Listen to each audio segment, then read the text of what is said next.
റെയിൽവേക്ക് വിട്ടു നൽകിയ ഭൂമിയുടെ വിലയായ 6 കോടി രൂപ കൈപ്പറ്റാതെ കോട്ടയം നഗരസഭ വിട്ടുകൊടുത്ത ഭൂമിയുടെ ഉടമസ്ഥാവകാശം തെളിയിക്കുന്ന രേഖകൾ ഹാജരാക്കാനായില്ല. 2023-24 വർഷത്തെ ഓഡിറ്റ് റിപ്പോർട്ടിലാണ് ഇക്കാര്യം കണ്ടെത്തിയത്. ടോബി ജോൺസൺ വിവരങ്ങളുമായി. ടോബി, ഇതിനു മുമ്പും കോട്ടയം നഗരസഭയിൽ സാമ്പത്തിക ക്രമക്കേടെന്നത് വലിയ വാർത്തയായി വന്നതാണ്. ഇപ്പോൾ മറ്റൊരു വാർത്ത കൂടി വരുമ്പോൾ എന്താണിതിൽ നഗരസഭാധികൃതരുടെ വീഴ്ച എത്രത്തോളം ഉണ്ട് എന്നതാണ് നമുക്ക് ബോധ്യപ്പെടുന്നത്.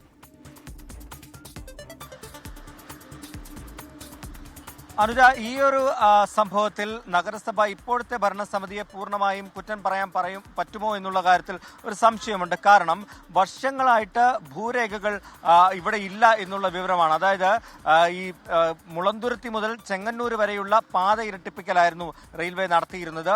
അതുമായി ബന്ധപ്പെട്ട് നിരവധി സ്ഥലങ്ങൾ ഏറ്റെടുത്തു. അങ്ങനെയാണ് കോട്ടയം നഗരസഭയുടെ ഭാഗമായിട്ടുള്ള കോട്ടയം റെയിൽവേ സ്റ്റേഷനുമൊക്കെയുമായി ബന്ധപ്പെട്ട് കിടക്കുന്ന സ്ഥലങ്ങൾ ഏറ്റെടുത്തത്.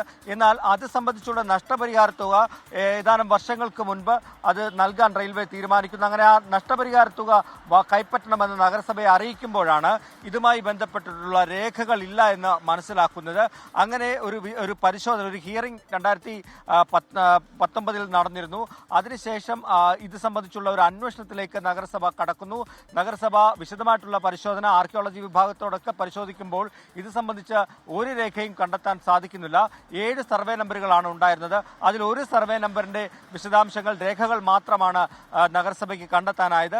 എന്നാൽ അതിനു മുൻപുള്ള രേഖകളൊന്നും തന്നെയില്ല. 1968 രേഖകൾ പരിശോധിച്ചപ്പോൾ അന്നുണ്ടായിരുന്ന മിനിറ്റ്സിൽ രേഖപ്പെടുത്തിയ ചില കാര്യങ്ങൾ മാത്രമാണ് ഇത് നഗരസഭയുടെ എന്ന് തെളിയിക്കുന്നതായിട്ടുള്ളൂ. പക്ഷേ ഭൂരേഖകളൊന്നും തന്നെയില്ല.